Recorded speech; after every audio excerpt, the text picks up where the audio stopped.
The President, John Dramani Mahama, has called on the international community to confront the enduring consequences of the transatlantic slave trade with honesty and collective responsibility, insisting that the pursuit of reparatory justice is about addressing historical injustices rather than assigning blame to present generations. Speaking at a high-level consultative conference on the next steps to the landmark United Nations resolution on the trafficking of enslaved Africans in Accra, Mahama said no one alive today can be held personally responsible for the atrocities committed during the transatlantic slave trade, adding that every generation has a duty to address the legacy those crimes have left behind. Mahama stressed that while the crimes belong to another era, their consequences continue to shape modern societies.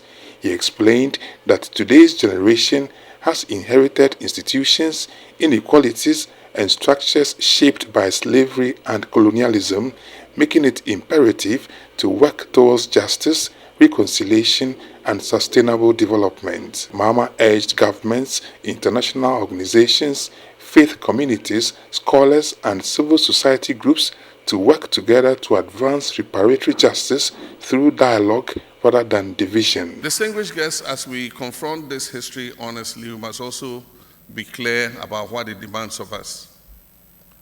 None of us gathered in this hall today can be held personally responsible for the atrocities of the transatlantic slave trade and racialized chattel enslavement of Africans. We did not build the ships that crossed the Atlantic. We did not provide the insurance for loss of human cargo at sea. We did not operate the castles and plantations. We did not create the legal systems that transformed human beings into property or denied them their most basic human rights. Those crimes belong to another age. And yet every generation inherits responsibilities from the past. History does not ask us to inherit guilt, but it asks us to inherit responsibility. While we may not bear responsibility for actions committed centuries ago, we are responsible for the world those actions have helped to create. We inherit the institutions, the inequalities, and the structures that history has left behind. We inherit both the achievements and the failures of those who came before us. And the question is therefore not whether we are guilty of the past or whether we are prepared to address its enduring consequences. That is the test facing our generation. Indeed, one of the most encouraging developments since the adoption of the resolution has been the growing willingness of institutions and governments across the world to engage more openly with that history.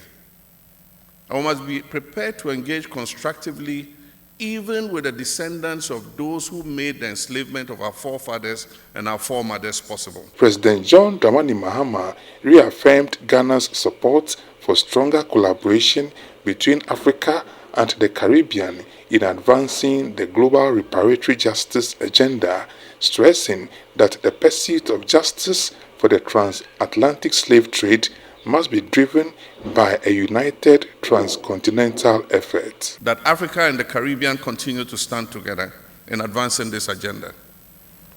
The adoption of the resolution was made possible by decades of advocacy and cooperation among African states, CARICOM, scholars, civil society organizations, faith communities, legal experts, and members of the African diaspora. And so the progress we have made demonstrates what is possible when we act not in isolation, but in partnership. And so the next phase of this work must be guided by the same spirit. As the African Union champion on reparations, I strongly support the decision of the African Union Assembly to establish an African-Caribbean joint mechanism on reparative justice.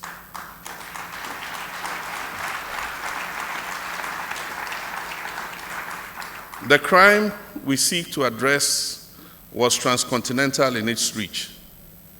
Its consequences remain transcontinental in its impact.